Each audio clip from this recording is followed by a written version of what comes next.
Ready to go. With John Greer, and this is part of the Georgia Government Documentation Project of Georgia State University.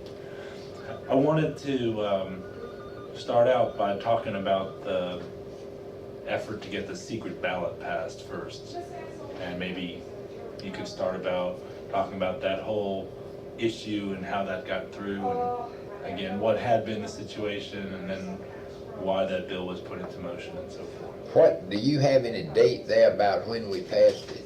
1949. 1949. Yeah. Well, I was from Lakeland then. Right.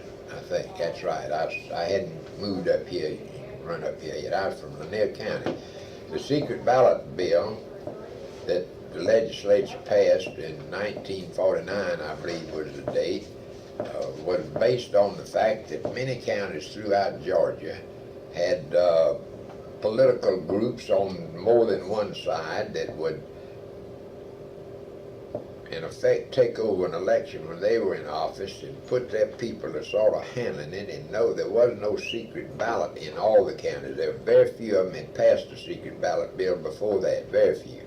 And what they could do was they knew how everybody might be voting, and most people, and particularly the smaller counties in this state, were worried about political factions within that county. They either belonged to it or they didn't belong to it, and they were afraid that if somebody checked on how they voted, which you could before the secret ballot bill was passed, they could find out how you were, and then they could maybe discriminate against them or do something along that line. So it became fairly well known around the state was what was happening in many places, quite a few places, about the balloting in elections, in local elections, state elections, and whatever was going on. And people got concerned about it, and so finally we passed what was called the secret ballot bill in this state, which let everybody on the balloting, you could ballot. It would be a secret ballot that nobody knew by checking the numbers against who voted in there. They couldn't find out how you voted or what you voted for. It was just as what the wording said. It was a secret ballot. You could vote for whoever you pleased or whatever you pleased, or even not vote, as some people did now and then, just didn't vote at all. But the point was, the ballot was secret, that they didn't have the number attached to what your ballot, so people could check the number against your name and find out what your ballot voted for, and which, in my opinion, was one of the great movements in this state for the general public and the people in Georgia that were not in a political group that may be running a county or helping run a county, which was true throughout the state. The truth of the matter is, it's still all over Georgia. You have political groups in many counties that compete with each other as to who will take over this, who will elect the sheriff, who will elect the other officials in the county, and but they do it now on a secret ballot that nobody can tell how a person votes, because they've got that separated on the ballot where you can't run the number against the man's name. Right.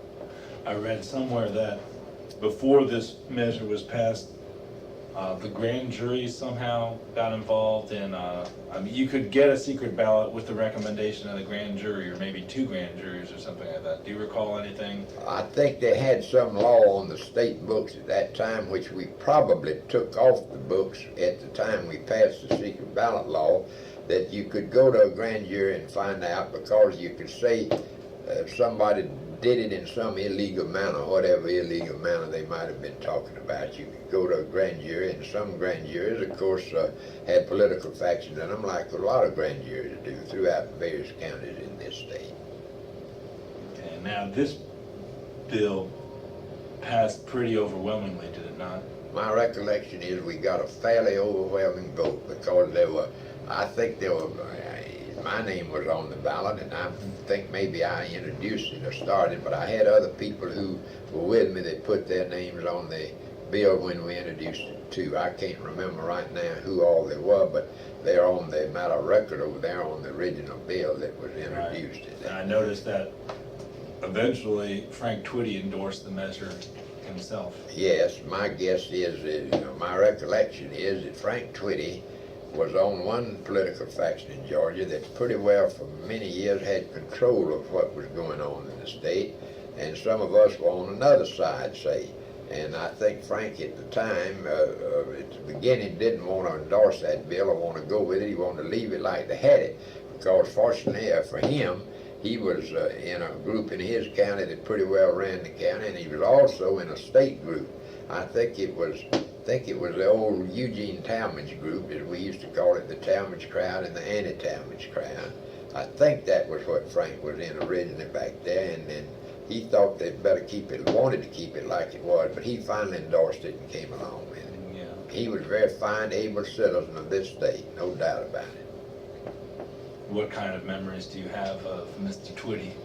Well, Frank Twitty and I were friendly. We were in the legislature, and quite often we were on different sides in the legislature because of the fact one of us belonged to one faction in the state politics and the other one belonged to the other faction, say. And we differed with each other, some on various issues and on certainly questions that you could call by any manner of the means some political question that might come up that affected the voting or the things like that throughout the state.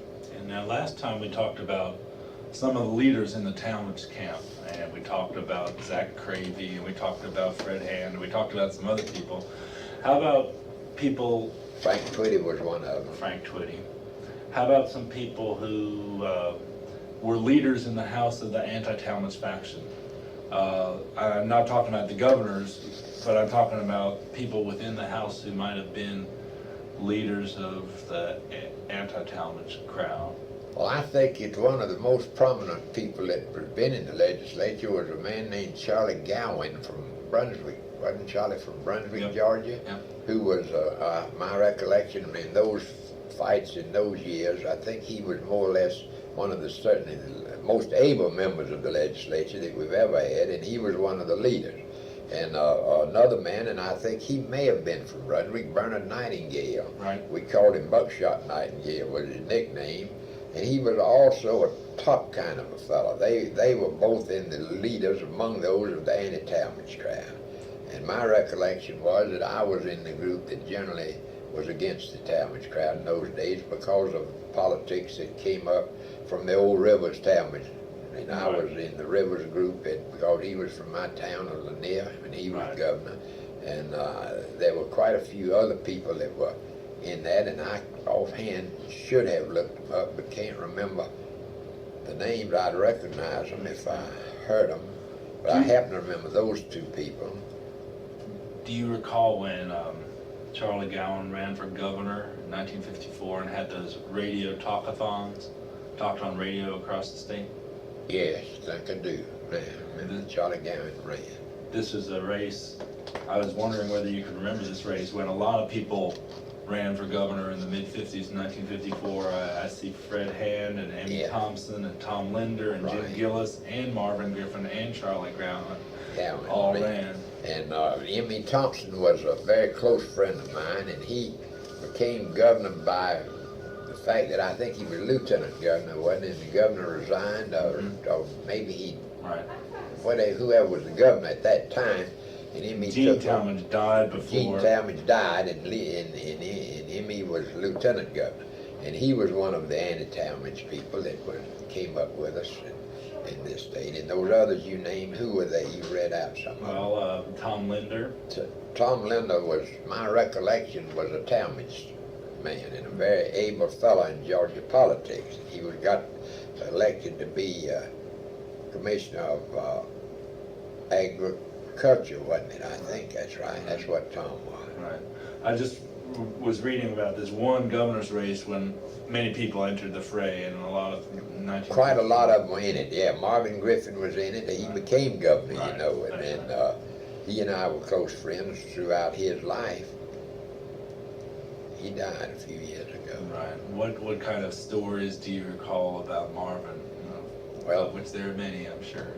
Marvin was a first-class politician to start with. He knew how to mix in politics and take part in it.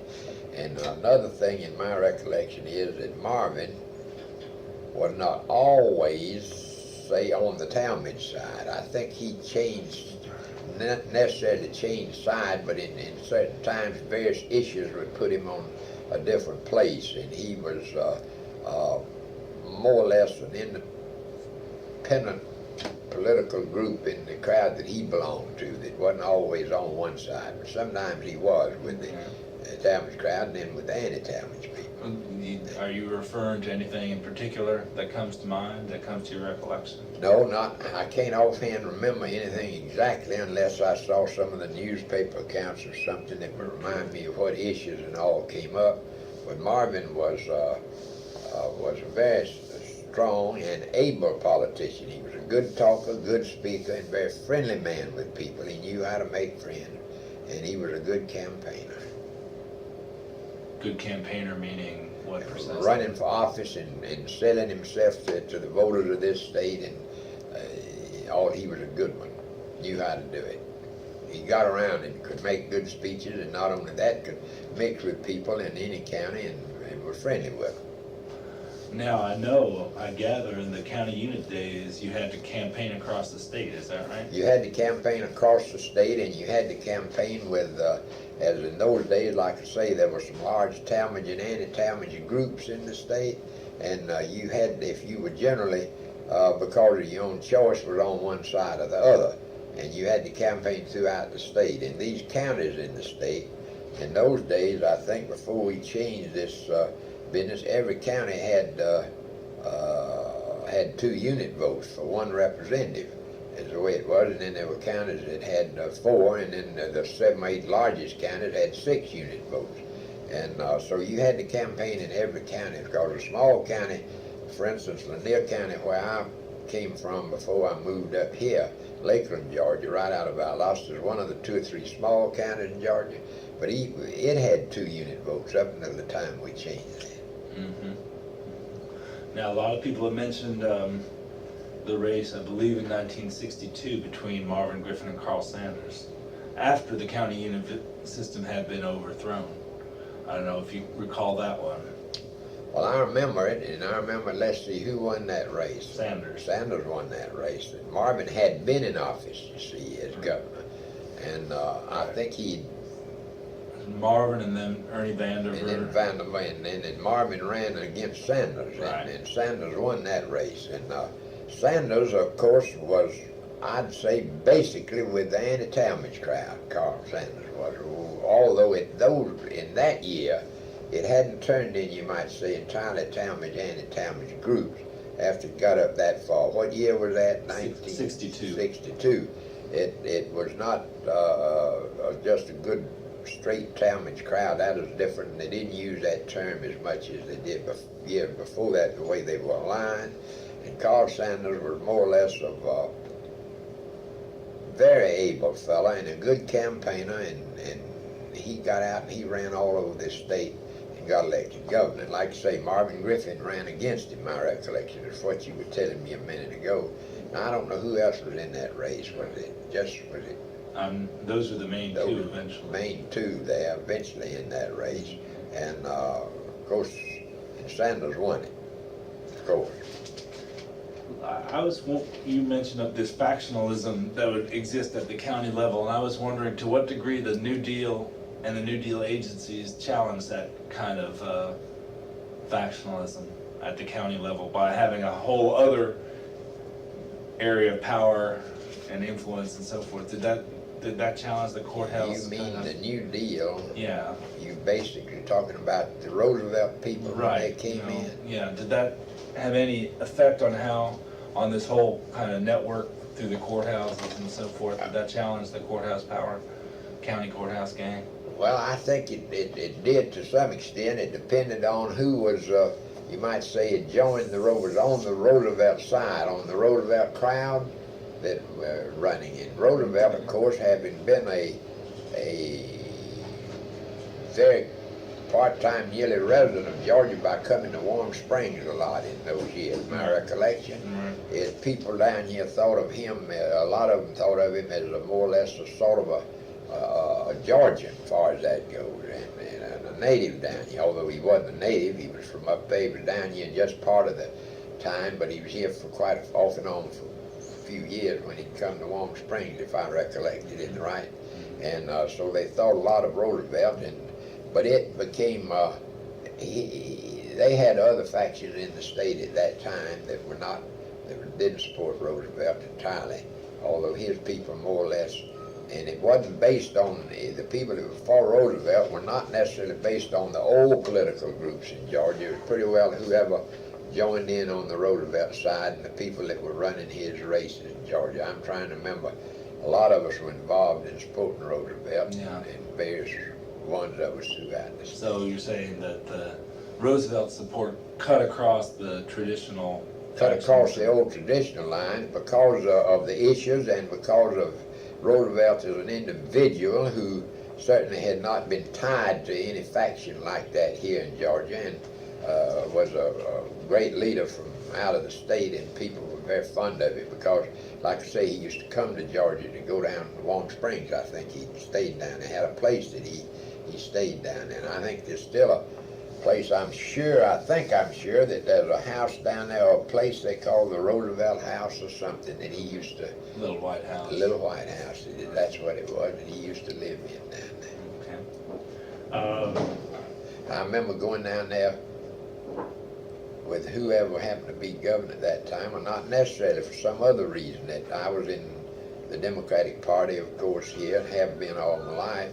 And I remember going down there on some occasion, some of us to see him about something, and sit down, and he was a great fella. He would put that cigarette in a long lighter, and he could puff it out like that. He was a sport. And of course he was crippled, you know. He used crutches, or they walking around in a chair. He'd had that stroke way back yonder, that polio. Right. And that's why he went to Warm Springs, I think, originally, for treatment of working on that. Speaking of being in the Democratic Party, I gather during those days, back in the 30s and 40s, the state Democratic Convention was quite an affair. Oh, it was quite an affair because, and always has been, basically because the state, until the last few years, did not have as large a Republican Party in many counties and in any large group in the state. So the Democrats were fighting each other. They wanted different political factions, but they were Democrats in the counties all over Georgia. And so the Democratic Party more or less had charge of the people who said they were Democrats. And they weren't necessarily tied to the National Democratic Party. There might be two factions that fought each other here that got along fine with whoever the Democrat national group was. Maybe not, but it was local opposition to each other because there weren't very many people that were Republicans who were in politics or who took any great part. That began to grow some over the years. Well, what would go on at those conventions, at some of those conventions in Macon or wherever they would be held? Well, we held them in Macon, I think, most all the time. Well, they would go there, and it would be a group of the factions, whoever was the chairman of the state party, who may preside, you know, and his people at the convention, and then there were other factions, and they'd get into pretty good knockdown fights about issues and candidates at those conventions sometimes, based on exactly when they were held, whether it was before maybe a general election or whenever, and it depended on what the issues were at that time that would create a good bit of excitement and controversial debate. When you say excitement and controversial debate, what are you recalling or referring to more specifically? Well, you got me there. I should know if I could see any headlines or had anything that my memory, as I told you, is not as good as it used to be, and I try to remember. I remember those conventions. I remember I was a delegate to more than one of them, along with people from my area, from my part of the state, and they were very interesting, and they would be held at Macon. And now some of them would be more or less not as exciting as some of the others, depending on the issues and whether the factions got into hoorah with each other. Okay. What about when Jim Peters was state Democratic chairman? Do you remember him? Yeah, I remember Jim Peters. He was one of Gene Talmadge's friends, my recollection at the time, and he was chairman of the party there under him for a while. He was a fine gentleman, and of course he was had different political crowds that were on the other side when he was in there. But I remember when he was chairman. Going back to something we brought up last week, which was the mask law, I wanted you to maybe remember some of the people who were your allies. Do you remember Raymond Reed of Cobb County? I certainly do. Big tall boy, a close friend of mine, Raymond Reed from Cobb County, was in the legislature. And he joined with me in that anti-mask bill, I think, that we passed. He was one of them. I remember Raymond. Okay. He's not living now. How about Howell Hollis?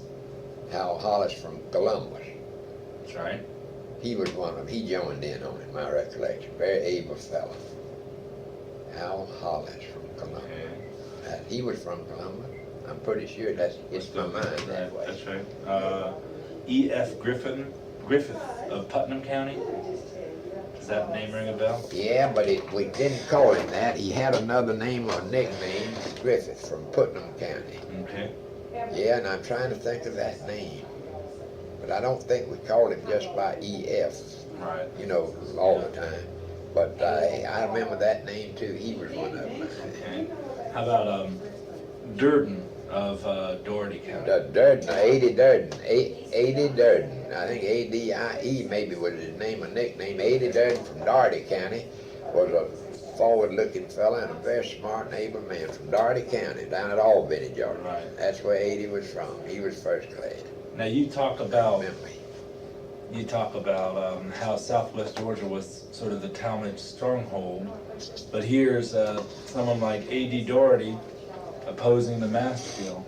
Doherty. In favor of the anti-mask bill. Well, Albany is the big city in that area. The biggest town in southwest Georgia is Albany. And because of the larger population, A.D. Durden and others were elected there at times, and it did not go, whatever term you want to put to it, it didn't go exactly with those other counties that stayed in the old line, like some Mitchell of or Baker or something. Yeah, there you are. There you are. Okay. So there really was a sort of a rural, urban. In that district, yeah, there was particularly because of Albany there. Okay. I saw somebody else who was an ally in the mask law was Henson of Ware County. Mr. Henson. I don't know. And then Yeah, I'm trying to think of his first name. I don't have it. I don't. You don't have it there? No, I just saw it in the. I remember the name Henson. I don't time off. He might have been heavily involved with us on that side, but I can't place him right offhand now because I don't get that first name. He was from Waycross. Mm-hmm. Yeah. And then Lewis of Greene County. Lewis of Greene. John Lewis. I'm not sure what his first name is. I just saw his name in the house calendar, and I didn't. It didn't say which. Didn't say. He was one of them, huh? But I remember Lewis in those days. There was a close friend of mine, and like I say, my memory's gotten bad on me, but I remember Lewis. He was from Greene County. That's right. He was on that side with us, I think, probably. And I realized that one of the people who opposed the anti-mask bill was this blind representative. He's blind, Vaughn Terrell. Do you remember him, a blind man from Floyd County? Yeah, Vaughn Terrell from Rome, Georgia. I sure remember him. A good man, and I've forgotten why he opposed this anti-mask bill. I just don't know. We had some opposition to it, finally not a great deal when we finally got down to voting it in, you know, because the people in the public, in my recollection, the newspapers were in favor of it, of course. They finally supported us. And I don't remember why Vaughn Terrell would have been against it unless there was a Klan group that he belonged to right up there. I just don't know for sure what reason it was, but I remember Vaughn Terrell, he was blind, wasn't he? He couldn't see very well, if at all. Right. Now, another issue that seems to come up and up and up in the legislature in those days is how to raise money, of course. And Oh, last yeah. week you made a reference that money was a lot tighter then than it is now. And so maybe you could sort of talk about appropriations and money at that time, and and then what kind of changes have taken Well, place. you had, right, let me move that thing behind you, that thing that's sticking out. If you can't lean back, should now. It's fine. Working all right? Yep, thank you, sir. Now, go ahead. What We were was talking about appropriations and raising money back then. Yeah, money, of course, was particularly before the Roosevelt time, when he came in with what you might say the New Deal, and the states took a lot of those issues over, and most all the states did, and began to appropriate more money for want of a better word, for welfare projects, or for things for needy people, and for various things that were more liberal than some of the old issues that they had.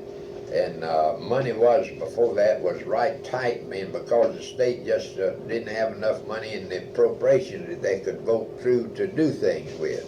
And the appropriation bills have grown over the years. Two things I reckon caused it. One is more people in Georgia. It's increased some in population, and then on top of that, there was a little story in the paper a day or two ago showing how many new corporations have come into Georgia in the last few years. So many more each year. They came in from out of the state and put local offices somewhere in Georgia, Atlanta, and other places all over. And all of that has helped, through those years, has helped provide more money in the state, where the state was able, and because of the national money situation all over the country, was able to appropriate more money for things than they could back in those early days.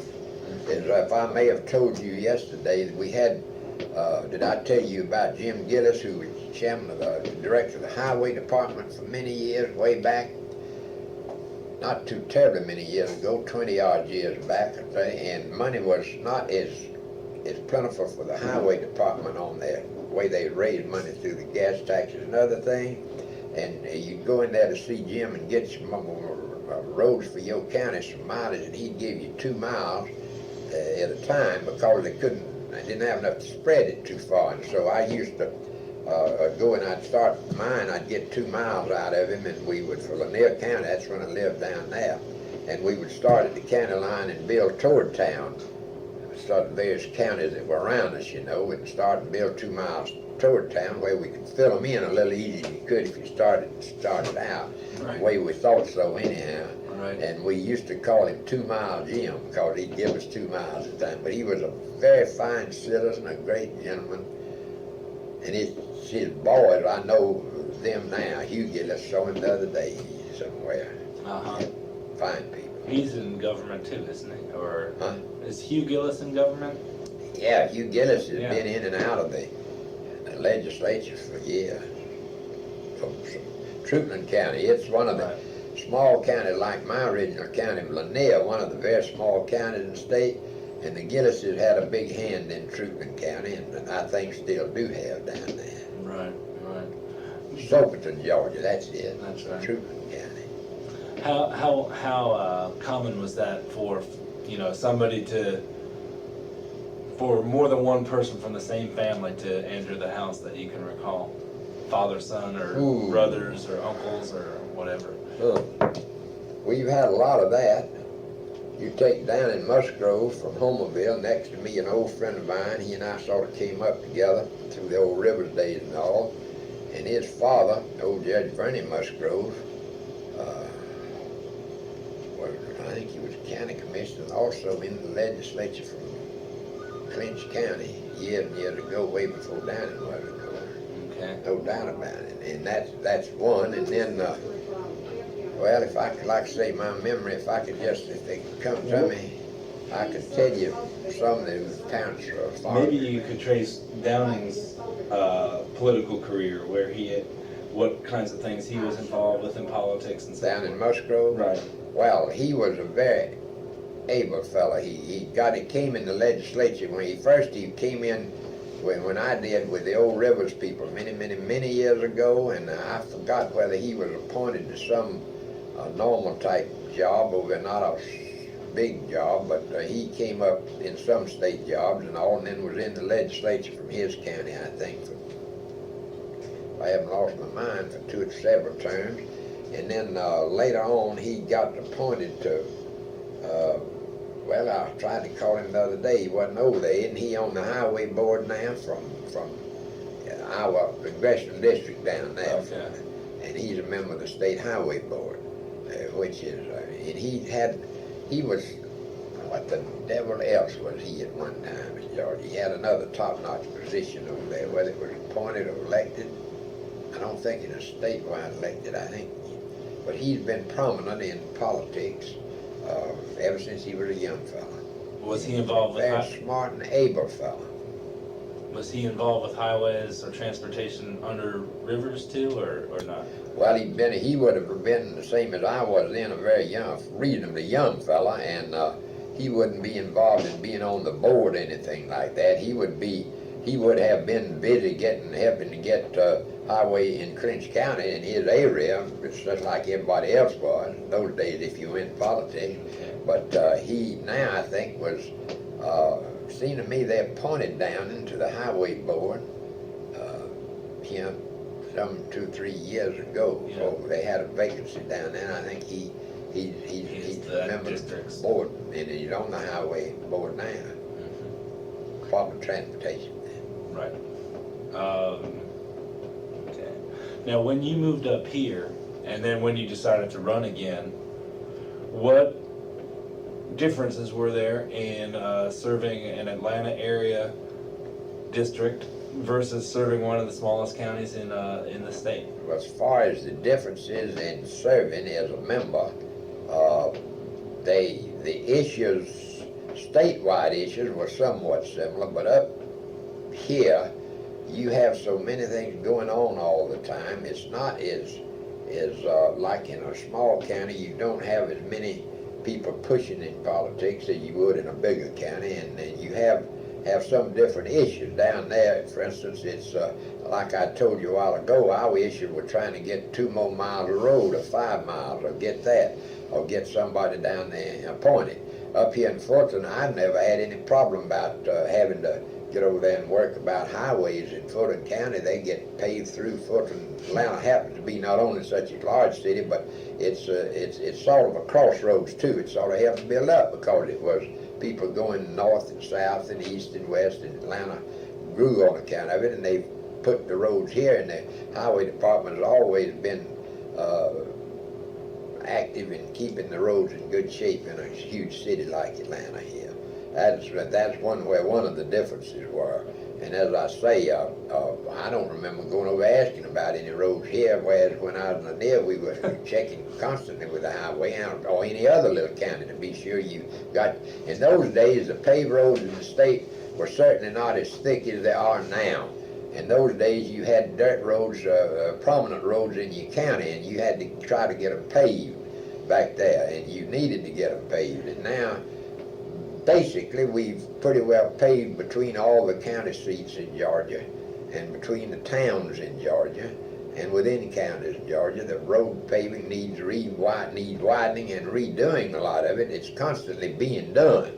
Repaving and widening roads and every other thing. You can see these wide highways we've got now, 3 and 4 lanes, and where they all used to be just a 2-lane road at one time in Georgia, one way or the other. And they've increased now, and you have all other wider highways. It's a finer job that they've been able to do because of the money that they've been able to get out of the taxes and also out of the federal government for highways and the state.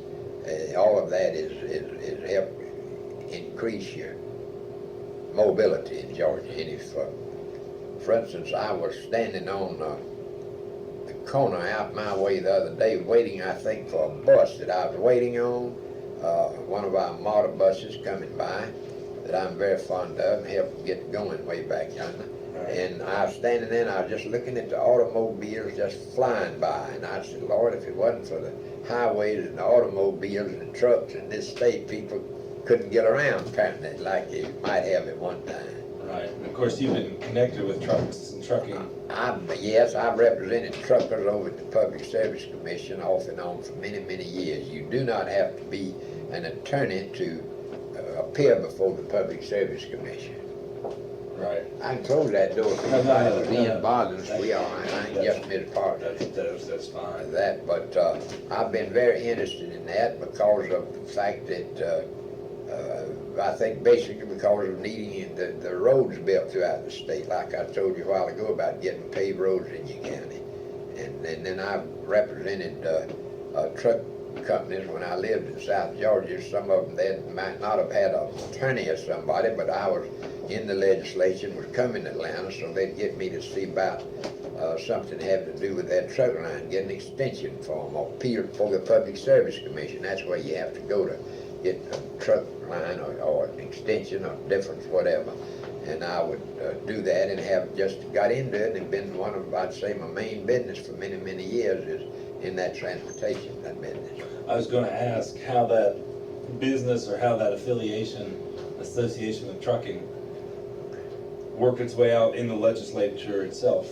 And, you know, your interest in trucking, you know, what kind of bills or anything like that did you propose as a result of that interest? Yes, there've been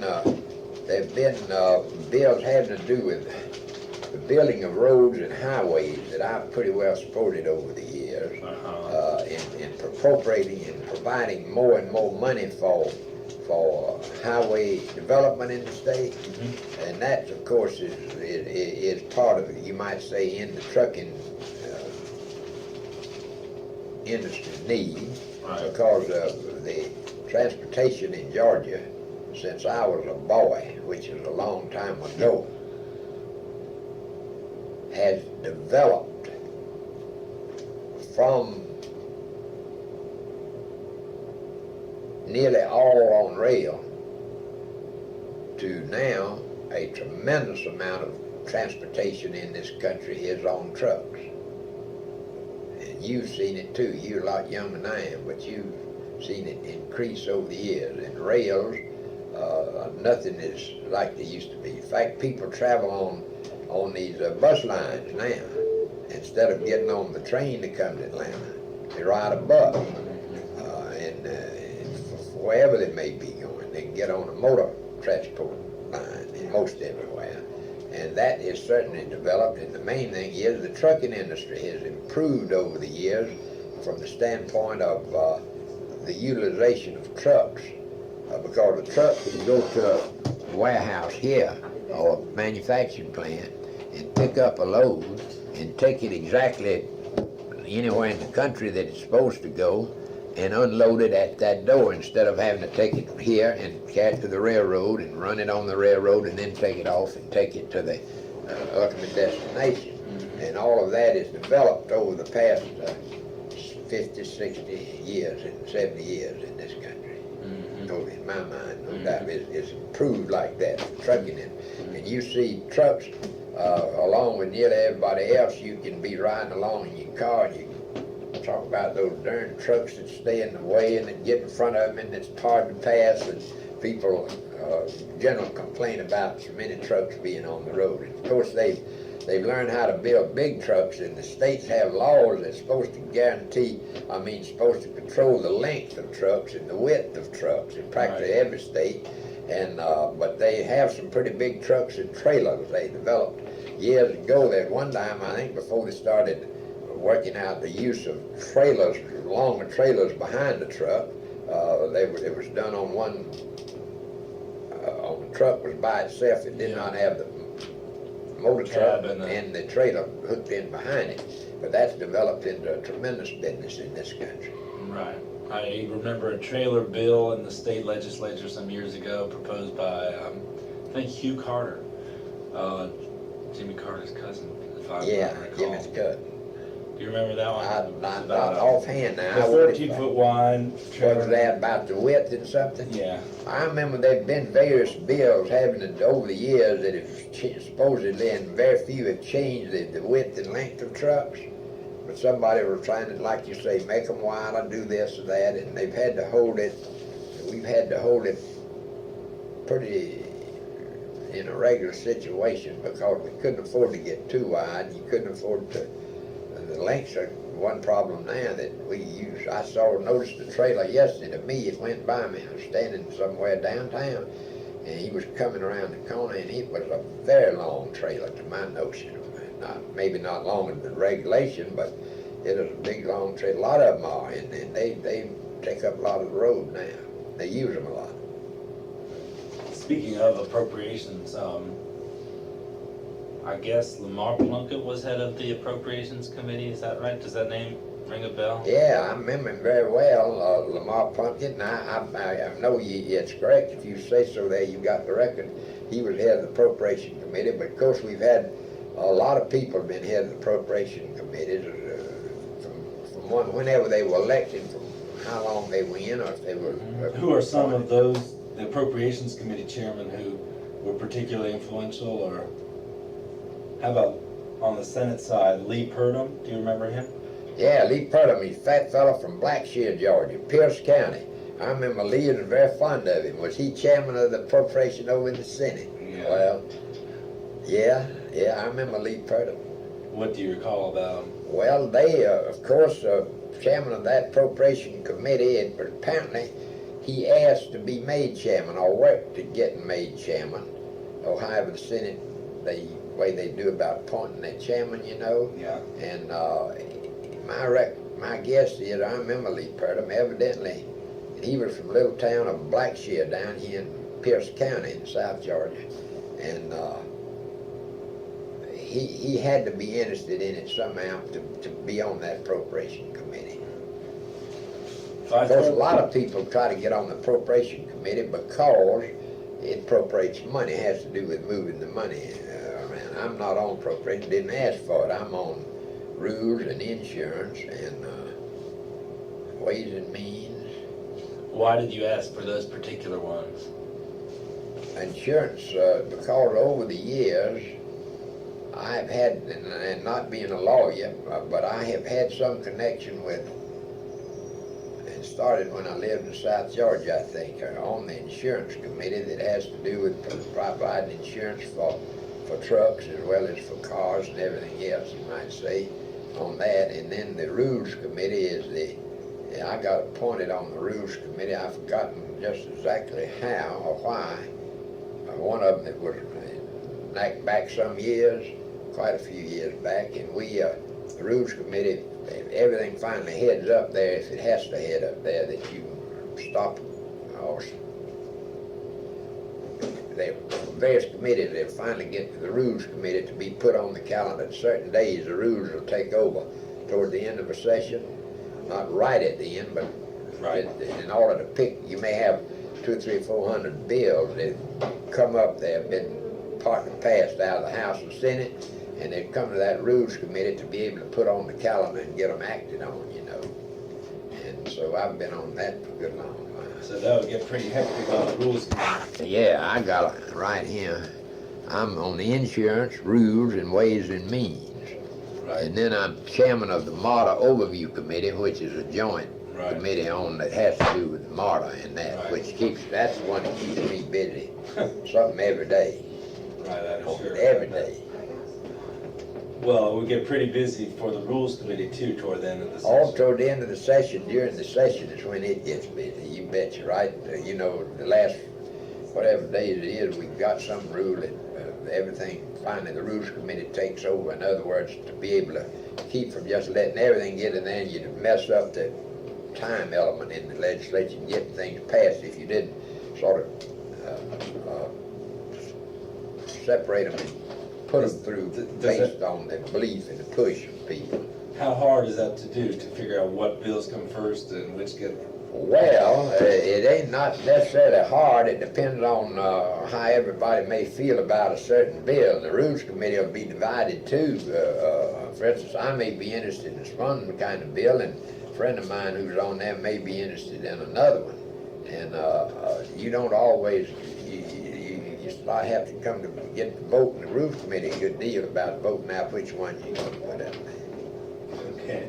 Do you remember any particular fights on the Rules Committee Lord. about, or debates or discussions with No, offhand, but I'd say that a lot of, call them important issues that have finally been passed through the legislature and gone through the Rules Committee, and some of them would be, people would be on one side or the other, and based on their beliefs and whatever those issues happen to be. And so many of them I can't offhand, unless I saw a list of the things that finally got up to the Rules Committee. I don't have a list of them here. Right. Let me throw some names out, figures from state politics in the past, and maybe you could give some of your reactions or impressions. We've been talking about Southwest Georgia. How about Tom Raines from does that? Tom Raines from where? Somewhere in Southwest Georgia, I'm not exactly sure. I remember his name, but I don't remember many details about him. It may be that it just doesn't occur to me offhand, but I don't remember him as being.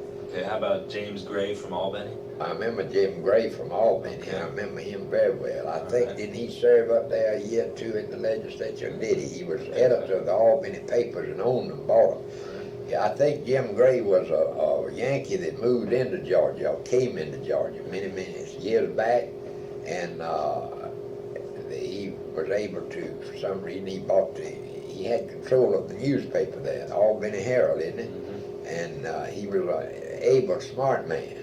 And I'm forgetting now whether he got in the legislature or not, but he took part in the state party. He was appointed to some board or something a time or two, and he'd like to take part in it, and had strong opinions one way or the other. Which way do you know? No special way as far as I can remember exactly. Okay. I think he was a forward-looking kind of a fellow. How about Jimmy Dykes from Cochran? I remember Jimmy Dykes from Cochran. He was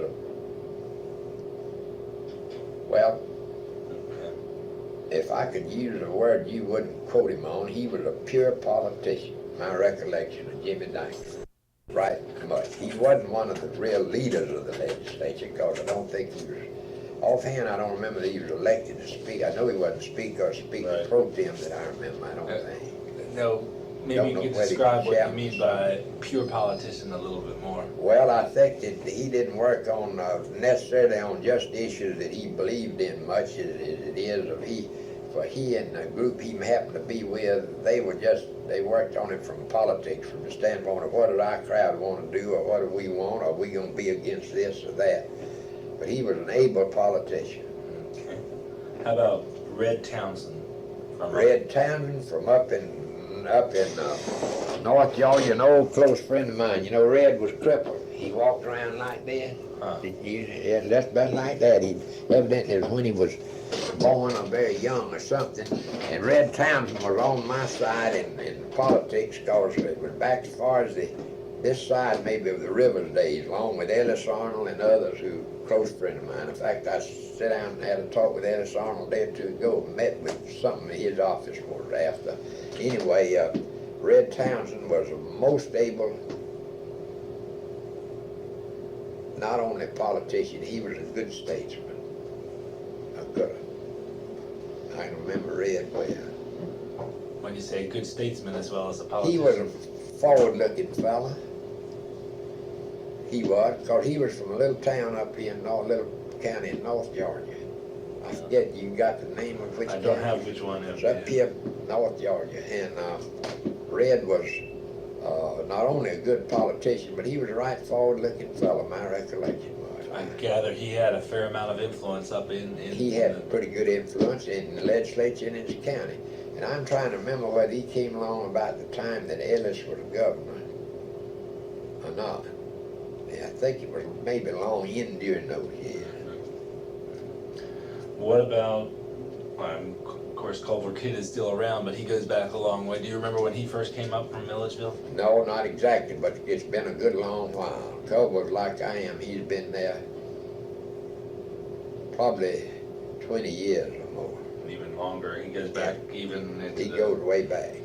Okay, who else are I guess Denmark Groover goes way back. Denmark Groover goes back not that far, but he goes back. See, he was from Macon originally. Right. And he moved over into wherever he's that next little county right next to him. Yeah. And was a most able, intelligent, smart fella in Georgia government politics. Denmark Groover, very smart. He's one of the smart ones. Who else? Well, we've had quite a few of them over there. I can't, if I had the list, You I come could to pick mind people who are sort of come very. to mind, but he was one of them. All right. What are your memories of Peter Zach Greer? Peter Zach was a good politician from south to west Georgia, somewhere down there. And he, in my recollection, originally came up with the old Talmadge crowd, more or less, my recollection, wrong, but was a very smart fella and was able and a likable man. Peter Zach Greer. How about Buck? What's his name? Buck. The Talmadge. Buck Murphy. Buck Murphy? Yeah. Yeah, I remember Buck Murphy. He was one of the leaders in that group. And Buck was from down here close to Atlanta. Have you got it there? I'm not sure where he was from exactly. Not too far out, one of the smaller counties. I could hear about find it on the map, but I remember it's here out from Atlanta, not too far. Like Henry or Spalding or? No, it wasn't from Spalding. But Buck was a right smart, able man. And I've forgotten how many years he served. But I was in there a year or two, I think, or so, when Buck Murphy was in state politics. And what was his role for the Talmadge faction? What kind of role did he play? He was, my memory on that is not too good. Whether he was appointed to something or was just elected in the legislature. But I remember Buck Murphy I think he was appointed to one or two jobs by whoever happened to be maybe governor at that time. And I don't have it in my mind except I can just remember Buck Murphy. Okay. Not too well. Okay, what about Robert Elliott? Bob Elliott, he was from Columbus, and he's a federal judge down there now. And Bob Elliott was another one of those unusually able members who worked awfully hard at it and was smart. He worked very hard at it. And he was at some point the Democratic National Committee man, was he not? In Georgia. I don't offhand remember that. He could have been. Okay. He could have been. Okay. Claude Pittman? Little fella from Cartersville. That's right. Is that right? Well, I remember that. I remember Claude Pittman wasn't a very big fella, sort of a slim fella. And he was another right able man. I don't remember much details about this and that, but I remember him. Okay. How about the two George Smiths? Go into George L. and the other George Smith. Well, the two George Smiths, both were friends of mine over the years. Let's see which one came up first. George, the one that was speaker, a little stouter than the other. George L. Well, now how do I get them separated? I can see them both right here. George L., I believe, was the first one, my recollection, which became speaker. Right. And then and was a very smart, able, well-liked fellow. He was from down here in the southeast Georgia, towards below Augusta somewhere, towards Brunswick, not that far down. Then the other one was George T. Smith. He was another able, smart fellow. But now, was he speaker or not? Show you my memories. Thinks they both may have been. I can see him right now. He came along after George L., my recollection. And I know him, he's still living. Right. On the Supreme Court. On the Supreme Court, isn't he? Yes, he is. That's right. He finally got appointed or ran and got on the Supreme Court. Yes, sir. He's there. Saw him the other day. To show you I'm losing my mind, I bumped into him over there and we just stopped and spoke a half minute or two. But I always, he's another able fellow that was in the legislature. Now, last time you talked about some I of your... remember going to George L.'s funeral when he died. What was that like? Down here in Spring. I remember that. Go ahead. What was that maybe you could describe that funeral.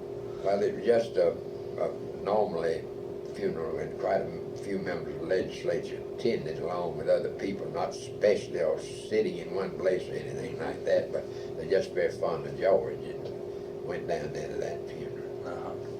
Now, people today, I don't think, have any idea of what the whole scene at the hotels used to be, at the Ansley or at the Henry Grady Hotel, and maybe I see you're grinning, but maybe. Yeah, I just remember that, but I lived at the Ansley Hotel, which became the Dinkler. Right.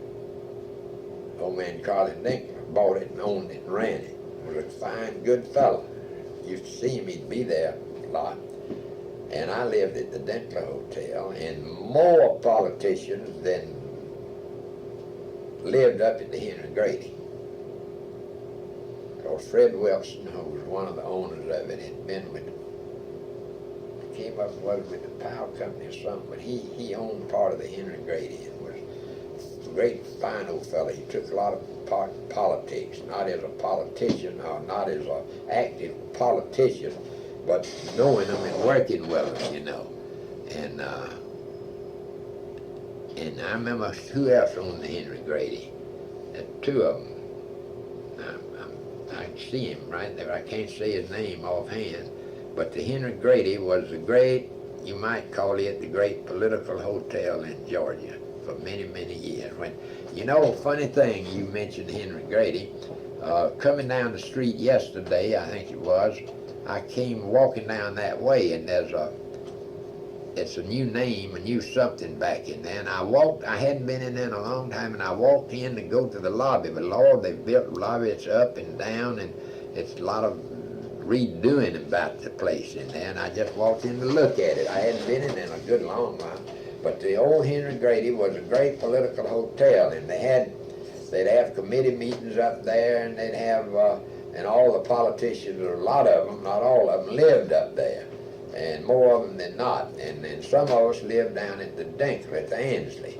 And I've forgotten why I got started with the Ansley, unless it was back when Rivers was governor, and he lived, I think, at the Ansley when he didn't live here. And I thinking I just kept living there because I knew some of the people. I had some good friends that helped managers, the first one thing the other. And I just used to live there, and I had a room back on the corner backside, and we always have that room. And I was very fond of the Ansley Hotel, a good hotel, but it and the Henry Grady were your two big hotels in Georgia. Then the Piedmont, which are straight across the street from the Ansley, from the Dinkler. On which street now? Across the street from the Dinkler, coming south, it's across there. The Piedmont was probably another hotel that was fairly fine, good hotel, but it wasn't connected as, and probably some of the people in the government lived over there too, but not as much as the Dinkler and the Henry Grady. And the Henry Grady was, the papers used to even write stories about the Henry Grady. Last night a committee came out with this on some bill or some issue or something like that. They talked about, but it was where, like you say, more politicians met and lived, and then when they were up here for the session from out of town, and also they'd hold committee meetings up there because it was handy for them. They'd furnish them a room. They have several rooms around there. For the old Henry Grady, you just go right up in there, and they have committee rooms all around. And the Dinkler was a fine hotel. It was right, well, it wasn't here. It right along, it was pretty close. On Carnegie Way? Huh? On Carnegie Way? No, I'm not sure. It wasn't on Carnegie Way like that. It was on the main street. On Forsyth. Where was it, honey? On Forsyth Street, right down there, just there, right down there. And it was, of course, it was quite a hotel. I always liked the old Ansley, the old Dinkler. They changed, like I say, it changed the name of that. Maybe you could describe what would go on, what the atmosphere at the Henry Grady would be like when the legislature was. Oh, well, it was always, like I say, they'd pretty well crowded with other people as well as the legislature that stayed up there. So many of them, all of them didn't stay there, of course, but a lot of them did, and it was just, it was like a, just say it was like an open political meeting. It would be running up there all the time. And because they stayed there, and other people would go there that wanted to see them, of course, you know, and they had more of them stayed there than any place else. The lobbyists too. Yeah, some lobbyists stayed up there. Do you remember much about it, Peggy? What, Mr. Judge? The old Henry Grady Hotel. No, not much about it. I only went there once. You only went there once? Well, see, you were a lot younger, and there's a lot of, but we were up there. I would be there. Huh? I remember the owl room. That was down at the Dinkler. What was that? Down at the Dinkler. The owl room was the, The what, honey? peep-eye room. The peep-eye room, they call it. But the owl room was the downstairs from the lobby, just downstairs. It was the cocktail lounge, and it was fairly large. And they had some owls up there that blinked or something. Why they called it the owl room. And it is a place everybody'd go for get a drink in the afternoon and sit around and visit and politic and everything else there. Now the Henry Grady had one too, and I can't remember the name of it. Do you remember that? No, I don't. Something up to Henry Grady was, they had a big cocktail room too, but this one, the old owl room at the Dinkler, was quite a place. There ain't no doubt about it. Lord, I used to go down there and I never drank anything much but beer. I'd go down there and get me a bottle of beer in the afternoon like everybody else would. We'd sit around down there and talk and visit, and you could eat down there too if you want to stay for dinner, and it was quite a place. They had black waiters, and all of them were black, the waiters were, and the head waiter, I remember one or two of them, I'm trying to remember the name, I can see one or two of them. Oh, you knew them, they were your friends, and they looked after everybody down there because they served them, just all black waiters, no white waiters. And that was the way the old days were. It's called the peep-eye room? They called it, a lot of people, they call it the peep-eye room. Yeah. That's a funny story if you want to tell it. Come on in here a minute. I want to be on the tape. Huh? Well, if we could get a picture of you I on don't tape, want we'd to. have a pretty girl. You met this gentleman, right? You know Right. him. Come on in here and sit I down. can't. Why I'm calling it the peep-eye room, he was running Emmy Thompson's campaign. Yeah. And Mr. Thompson called one afternoon about 5:30 or 6. And Mr. Greer wasn't in the headquarters or wherever, and he called down to the owl room and he told Mr. Greer, he said, "John, if I could keep you out of that peep-eye room long enough, I'd get on with my campaign." Yeah. Albert Coleman used to play down there. Yeah, Albert Coleman was a great musician. Orchestra. Sure did. There ain't no doubt about it. They always had music down there. Yeah, that's right. He said, yeah, if we keep you out of the peep-eye room, well, everybody, we'd all go down if we get a drink 5, 6 o'clock in the afternoon, you know. Yeah, M.E. Thompson was, I was, Running his governor's campaign? yeah, he didn't get elected.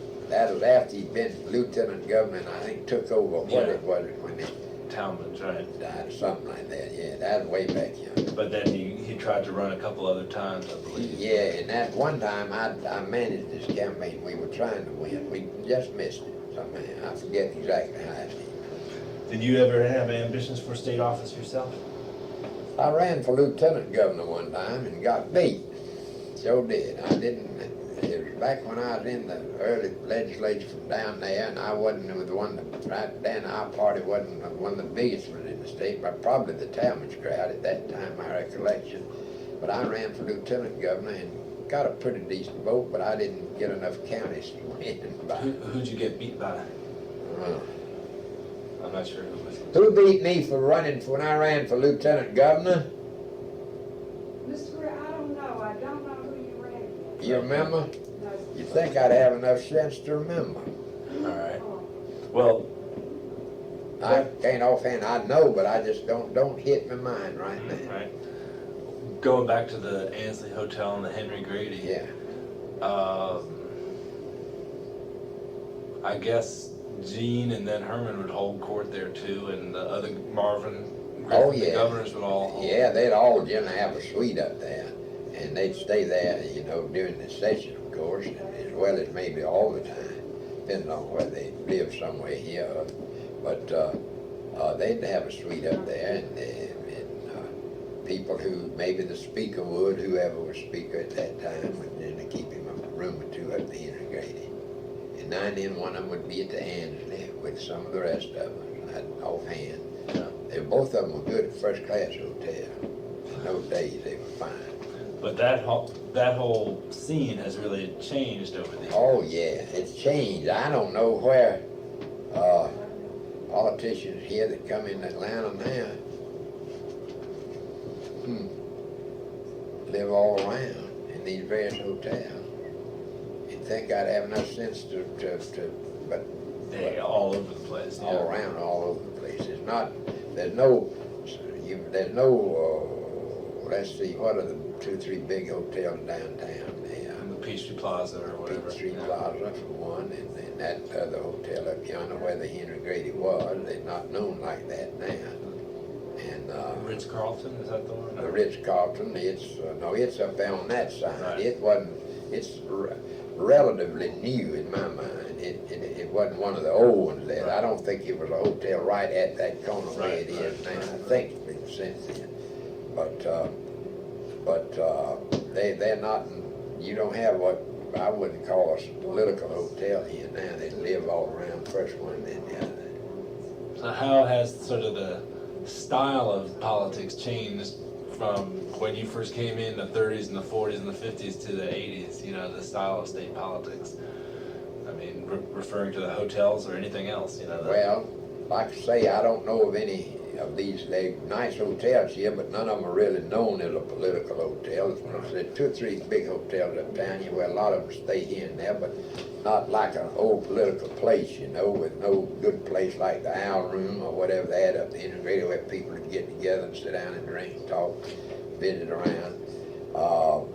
They changed, politics is still the same around the legislature to a large extent, except that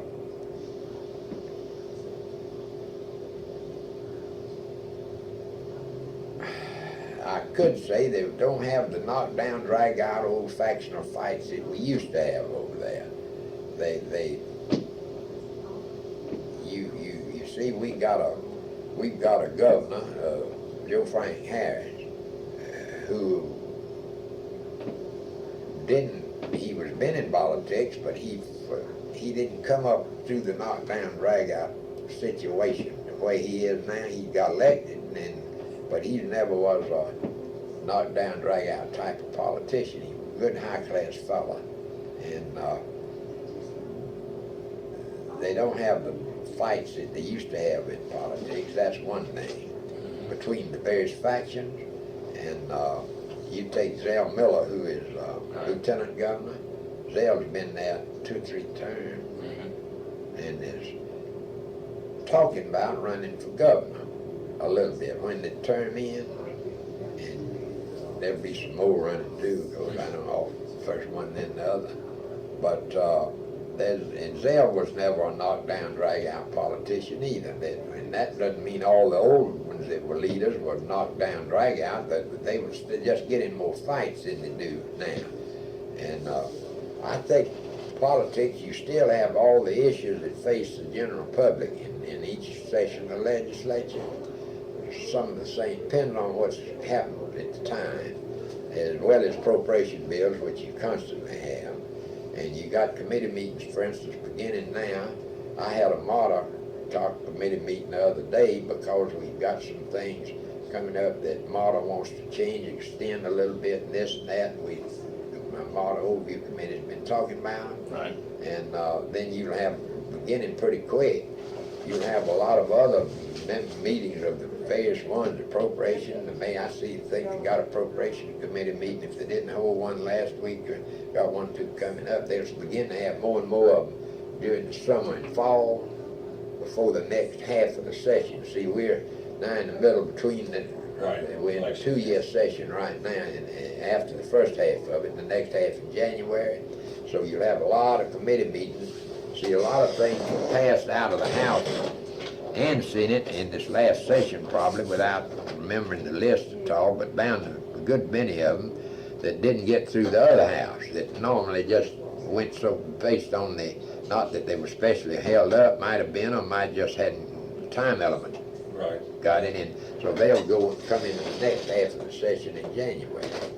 So you're saying any bill that is passed either session, this last half of the session in January, February, will come up next year in January. It's before a committee or before the House or Senate, either one. So you're saying that legislatures might have to work more today? I'd say they do work more today. They have to probably because of the situation in the country about what the states need, and you know, the appropriation bills have gone up nearly every year, and every department says we need more money, and they may, and it all depends. And you also, the other issues that are not necessarily appropriation bill in any state, things that, various things that you read in the papers every day or two coming up, or not necessarily legislative things, but they get maybe touched on there one way or the other. All kind of issues, and it's just seems to be more of it than there used to be. I guess campaigns require more money too. Surely do. They do. They require more money. They raise a lot of money for some of these state campaigns, and some of them they have trouble raising much as they need. I know running for the legislature here, I've had good luck because I've just had good luck. I've never raised any large amount of money, but I've just had to work at it to raise enough to pay the normal expenses of the campaign. And after you get elected, say here, one dime, if you haven't had any bad luck over there that got you in some trouble or something, I don't mean bad things, I mean just bad political troubles or whatever, it's not as hard to get reelected in a big county like Fulton if you've already been elected, because it's so big. A new man getting his name known, he's got a problem having to sell it, you know. Yeah. How about this last campaign that you ran against Ralph Abernathy Jr.? Abernathy, was it Abernathy, wasn't it? Yeah. Well, that was a good, tough campaign. He managed to carry most of the black vote. I've always been able to split it pretty good and get a pretty decent black vote, but of course he was from a prominent black family here, and they have been able to elect several members of our legislature. In the last few years, we got, what, 6, 7, 8 members that are blacks from Fulton County. Yeah. And right, some of them are smart people. For instance, this Georgiana Sinkfield, I just happen to have it open there. She just an unusually smart, fine young lady. And we got several good smart ones that are black. Atlanta's, Fulton is a big black vote here. So the blacks have good luck. So whether I can get elected again here or not, I don't know. If I ran next year, I haven't made up my mind one way or the other about talking about it or saying anything about it. Was that one of your hardest campaigns, this last one? It was one of the fairly hard ones because I knew I was losing that black vote. I couldn't get the support that I used to have. I have a lot of prominent blacks here that went along. They didn't say anything one way or the other, like I have had them, because the Abernathy, his family was one of the top leading families here in the black community, and so he ran a pretty good race. And I had good luck to win. I reckon I got most all the white vote, and but black vote's pretty heavy here in Fulton. Where else have you drawn heavily from in the past? You say you generally in the past got a reasonably high black vote. Fairly good black vote, and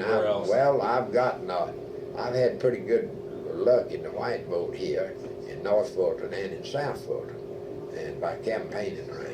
And after I first got elected the first time, hadn't been quite as hard. Did I tell you about the first race I ever ran in Lanier County to the legislature way back yonder? I'm not sure.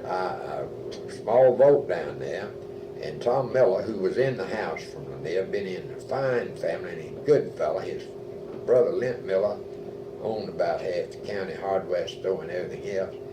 And I just wanted to run, so I ran against Tom, and it turned out in the race, as the first race I ever made in the county, he and I got 450 votes apiece.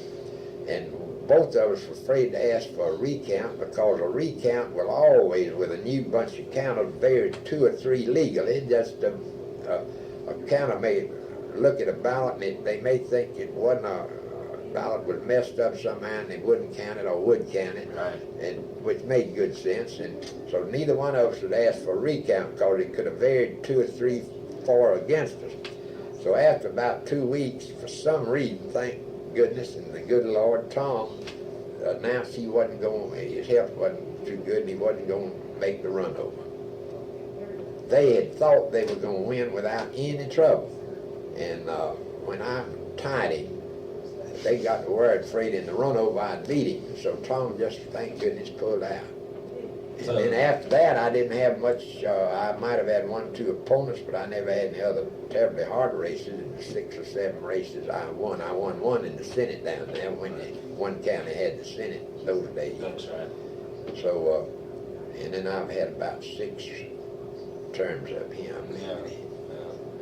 So your political career, in some sense, or your legislative career at least, started on this tie vote, and the other man. The tie voted, and he pulled out. He just found, and that would sure did surprise and tickle me when he didn't run over because they had the money and the tremendous kinfolks, and I didn't have anybody in Lakeland but my wife and children. And the children were all young; they wasn't old enough to vote in those days. Whichever I So just had. 2 votes. I got 6 children, 3 boys and 3 girls, and I've got 14 grandchildren. Okay. That's fine. But I didn't have any kinfolks in the county, and because I'd moved in there way, way back. And Right. From Crisp. Is that no, I went up, stayed up there a year or 2 to edit a paper that Rivers and I and somebody else bought, and we sold it or something. right? In Crisp County In or? Cordele. In Cordele. Yeah. I lived in Moultrie really as a boy and grew up mostly there. And then Daddy lived 1 or 2 towns as ran the Chamber of Commerce for him in 1 or 2. Right. But near Lakeland was been known. That's where I got elected to the legislature. Little town right out of Valdosta. Right. Well, let's cut for now, because I know you.